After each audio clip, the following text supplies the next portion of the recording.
প্ৰাতঃ বা আৰম্ভণিতে গৃহস্থৰ সদস্যসকলক ছাত্ৰ-ছাত্ৰীৰ পৰিষ্কাৰ পৰিচ্ছন্নতা নিৰীক্ষণ কৰিবলৈ আহ্বান জনোৱা হয়।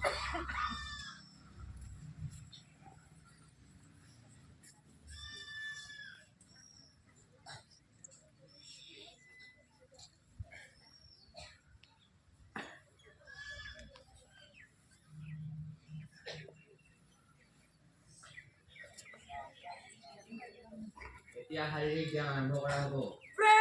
বিশ্রাম সাবধান ব্যায়াম আরাম हाथ आगे 1 2 3 1 2 3 1 2 3 1 2 3 ब्रेथ विश्राम दांत पैर आगे 1 2 3 1 2 3 दांत पैर पीछे बात पैर आगे 1 2 3 1 2 3 दांत पैर पीछे ब्रेथ सावधान 1 2 3 4 1 2 3 4 1 2 3 4 প্ৰাতঃ বা আৰাম প্ৰাৰ্থনাৰ বাবে নৱম শ্ৰেণীৰ পৰা চয়নিকা দাসক আমন্ত্ৰণ কৰা হ'ল।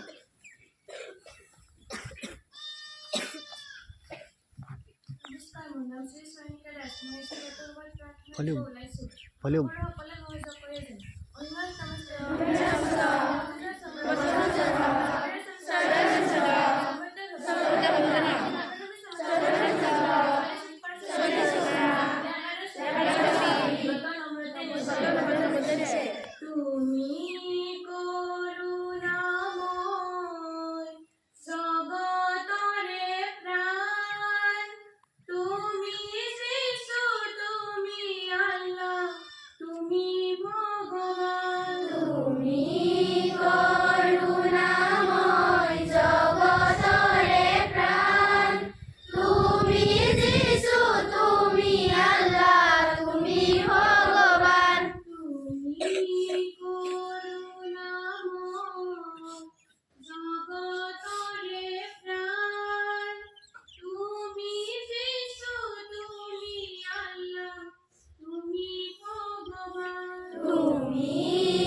কাৰ্যসূচী দিবলৈ অধি বতীয়া প্ৰাৰ্থনাসভাত নেওতা দিবলৈ লৈছো।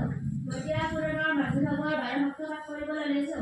12 × 12 12 × 24 12 × 24 12 × 3 = 40 12 × 4 = 48 12 × 5 = 60 12 × 6 = 60 12 × 7 = 72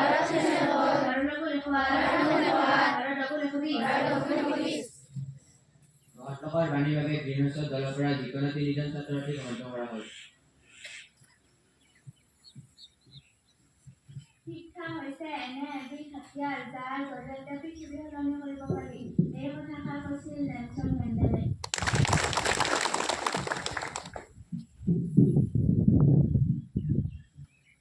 পৰিস্থিতি যিমানেই ভয় লগা নহওক কিয় দৃঢ়তা আৰু আত্মবিশ্বাস থাকিলেহে জয়লাভ সুনিশ্চিত। পিএছএল হাৰ্ডে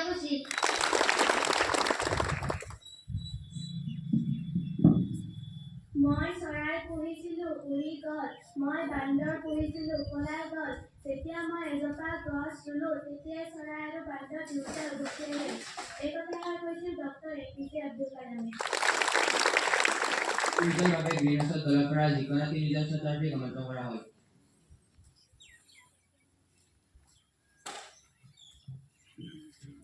2024 বৰ্ষত সাহিত্য অকাডেমী বঁটা লাভ কৰে সুমীৰ তাঁতীয়ে। এতিয়া মোৰ প্ৰশ্নটো হ'ল, কোনখন গ্ৰন্থৰ বাবে তেখেতে এই বঁটা লাভ কৰে? উত্তৰ দিয়া কৰে, ধন্যবাদ থাকিল। অসীমত যাৰ হেৰাল সীমা উপন্যাসখনৰ লেখক কোন? উত্তৰ দিয়া সকললৈ ধন্যবাদ থাকিল। অসমত প্ৰথম কিমান চনত ৰেল সেৱাৰ প্ৰৱৰ্তন কৰা হৈছিল? শুদ্ধ উত্তৰ দেউতাসকলে ধন্যবাদ থাকিল। শুদ্ধ উত্তৰটো হ'ল 1882 চনত। অজন্তা এল'ৰা গুহা ক'ত অৱস্থিত? শুদ্ধ উত্তৰটো হ'ল মহাৰাষ্ট্ৰ। বাতৰিৰ শিৰোনামাৰ বাবে নৱম শ্ৰেণীৰ পৰা য়াসমিন চুলতানাক আমন্ত্ৰণ কৰা হ'ল।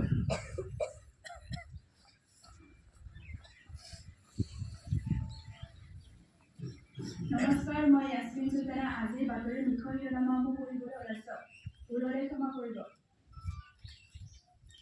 আজি 8 জানুৱাৰী 2025 বুধবাৰ। পোনপ্ৰথমে আন্তঃৰাষ্ট্ৰীয় বাতৰিসমূহ হ'ল, ইণ্ডোনেছিয়াত আৰম্ভ হ'ল বিনামূলীয়া খাদ্য আঁচনি। এই আঁচনিৰ অধীনত প্ৰতিদিনে দেশখনৰ 83 নিযুত জনসাধাৰণক সামৰি লোৱা হ'ব। আজি ৰাষ্ট্ৰীয় বাতৰিসমূহ হ'ল, দিল্লী বিধানসভা নিৰ্বাচনৰ তাৰিখ ঘোষণা। 5 ফেব্ৰুৱাৰীত অনুষ্ঠিত হ'ব দিল্লী বিধানসভাৰ নিৰ্বাচন। ভোট গণনা অনুষ্ঠিত হ'ব 8 ফেব্ৰুৱাৰী। 2024-25 বিত্তীয় বৰ্ষত ভাৰতবৰ্ষৰ মুঠ ঘৰুৱা উৎপাদন 6.4% হাৰত বৃদ্ধিৰ অনুমান। এতিয়া আহিছোঁ আঞ্চলিক বাতৰিসমূহলৈ।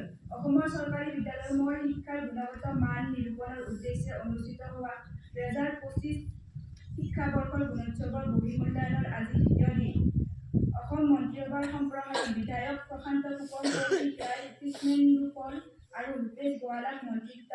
এতিয়া খেলৰ বাতৰিসমূহ হ'ল, নিউজিলেণ্ড আৰু শ্ৰীলংকাৰ মাজত দ্বিতীয় এদিনীয়া আন্তঃৰাষ্ট্ৰীয় ক্ৰিকেট খেলখন হেমিল্টনত অনুষ্ঠিত হ'ব। আজিৰ বাতৰি ইমানতে সামৰিছোঁ। ধন্যবাদ। আজি চিন্তু তাৎপৰ্য পাঠ্যক্ৰমৰ পৰা নৱম শ্ৰেণীৰ পৰা ৰাজশ্ৰী কলিতাক আমন্ত্ৰণ কৰা হ'ল।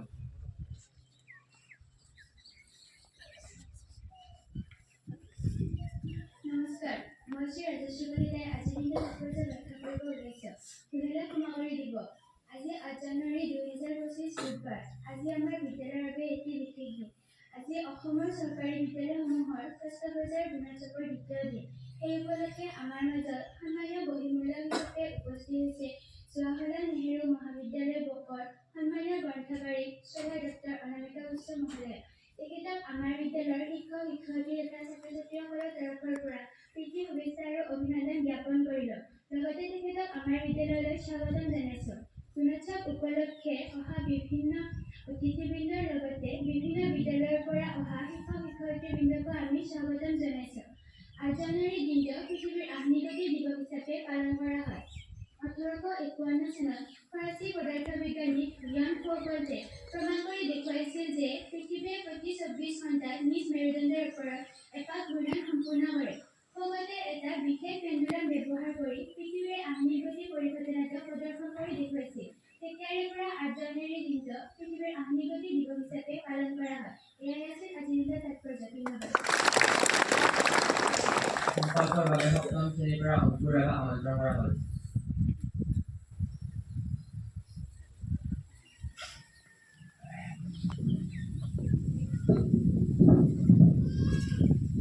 নমস্কাৰ, মাননীয় অংকুৰে সামাজিক প্ৰাতঃ সম্পৰ্ক পাঠ কৰিবলৈ ওলাইছে। নগৰে সকলো হৈছে কৰে। আমি সদায় পৰিষ্কাৰ পৰিচ্ছন্ন থাকিম। আমি সদায় খোৱাৰ কথা খাদ্য। আমি সদায় খাদ্য বস্তু আৰু খোৱা পানী ঢাকনিৰে থাকিম। আমি সদায় জাবৰ জোথৰ ডাষ্টবিন আৰু জাবৰ পেলাম। আমি সদায় ৰাতি আঁঠুৱা লগাই শুম। আমি য'তে ত'তে উশাহ নেপেলাম। আমি সদায় বিদ্যালয়লৈ পৰিষ্কাৰ পৰিচ্ছন্ন হৈ আহিম। বিদ্যালয়খন ধুনীয়াকৈ ৰাখিম। বিদ্যালয়ৰ নীতি নিয়ম মানি চলিম। বন্ধু বান্ধৱীসকলৰ লগত মিলা প্ৰীতিৰে থাকিম। এইখন আমাৰ বিদ্যালয়। বিদ্যালয়খন আমাৰ কোণ। আমি ছাত্ৰ ছাত্ৰীসকল দেশৰ ভৱিষ্যত নাগৰিক। দেশৰ উন্নয়ন অটুট চেষ্টাৰ পথত অগ্ৰসৰ হওঁ। পিতৃ মাতৃৰ স্বজন আৰু শিক্ষকৰ শ্ৰদ্ধা জনাম। এইবুলি আমি প্ৰথম কৰি লওঁ। এতিয়া অসম সংগীত পৰিৱেশন কৰা হ'ব। Red Visa! Red Satan!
এতিয়া সকলোকে শৃংখলাবদ্ধভাৱে নিজৰ শ্ৰেণীকোঠালৈ যাবলৈ কোৱা হ'ল।